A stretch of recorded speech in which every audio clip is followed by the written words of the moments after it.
নিতাই গৌর প্রমানন্দে হরি বল হরি বল। তো আপনাদের সকলকে স্বাগত জানাচ্ছি আমাদের এই ছোট্ট আদরের কানাই লাইলের চ্যানেলে।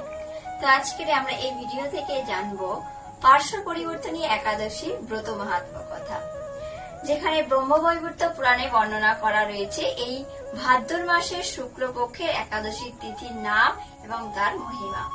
যেখানে মহারাজ যুধিষ্ঠির ভগবান শ্রীকৃষ্ণের কাছে জানতে চেয়েছিলেন যে ভাদ্র মাসের শুক্লপক্ষের একাদশী তিথির নাম ও মহিমা কি। মহারাজ যুধিষ্ঠির আরো কিছু প্রশ্ন করেছিলেন যে ভগবান কিভাবে পরিবর্তন করে থাকেন, পার্শ্ব পরিবর্তন করে থাকে এবং কিভাবে ক্ষীর সাগরে শয়ন অবস্থান করে থাকে, বলি মহারাজকে কিভাবে ভগবান কৃপা করেছিলেন। সমস্ত প্রশ্নগুলো তিনি যুধিষ্ঠির মহারাজ ভগবানকে করেছিলেন। তো এই সমস্ত প্রশ্নের উত্তর নিয়ে আমরা এই মহিমার মধ্যে জানতে পারবো। আরো একটা আছে যে এই একাদশী পার্শ্ব পরিবর্তনী একাদশীর ঠিক পরের দিনেই রয়েছে মহাদ্বাদশী। কি দ্বাদশী? এখানে ভগবান শ্রীকৃষ্ণেরই আরো একটা অবতার হিসাবে জানা হয় যে বামন অবতার হিসাবে এসে তিনি বলি মহারাজকে কৃপা করেছিলেন। তো এই পার্শ্ব পরিবর্তনী নাম কেন হলো? ভগবান এই একাদশীতে পার্শ্ব পরিবর্তন করেন, অর্থাৎ এক সাইড থেকে আর এক সাইড হয়ে তিনি শয়ন করেন। তো আষাঢ় মাসের যে শয়ন একাদশী থাকে সেই শয়ন একাদশী থেকে এই কার্তিক মাসে উত্থান একাদশী পর্যন্ত ভগবান এই 4 মাস শয়ন অবস্থায় থাকে। তো ভাদ্র মাসের একাদশী এই পার্শ্ব পরিবর্তনী একাদশীতে তিনি পাশ ফিরে থাকেন। ভগবানের কাছে যখন যুধিষ্ঠির মহারাজ জিজ্ঞাসা করলেন এর মাহাত্ম্যের কথা, তখন ভগবান তার একটা একটা করে উত্তর দিয়েছিলেন। তো বলি মহারাজকে কিভাবে তিনি উদ্ধার করেছিলেন? বলি মহারাজ ছিলেন ভগবানের পরম ভক্ত।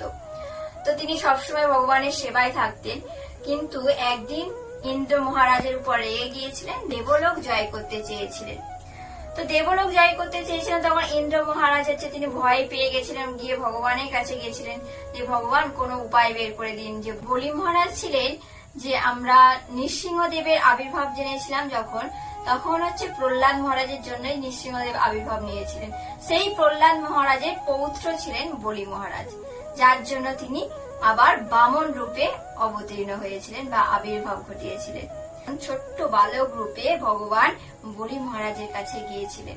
যখন বলি মহারাজ যজ্ঞ করছিলেন, তো সেই সময় বালক রূপে তিনি গিয়েছিলেন বা আমাকে কিছু দান দিন।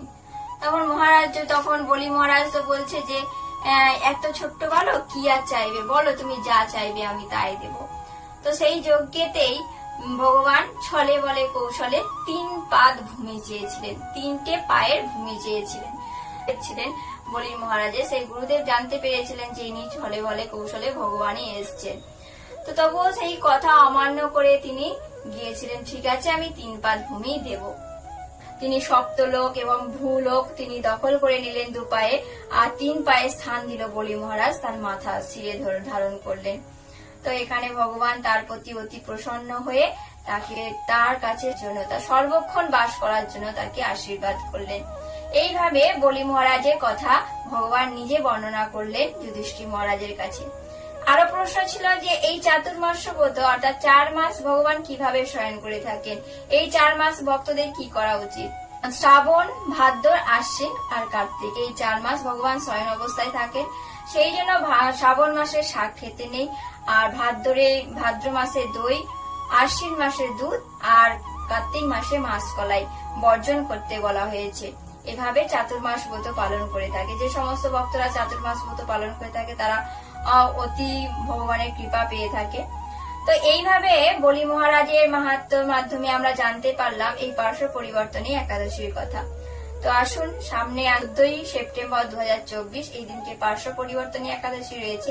এই দিনকে আমরা অবশ্যই ভগবানকে সন্তুষ্ট করার জন্য, ভগবানকে সেবা করার জন্য ভগবানের ব্রত পালন করব, আর অবশ্যই ব্রত মাহাত্ম্য শ্রবণ করব। রাধে রাধে, নিতাই গৌর প্রেমানন্দে হরি বল হরি বল। জয় জয় পার্শ্ব পরিবর্তনী একাদশী কি জয় হোক। জয় নিতাই গৌর হরি বল।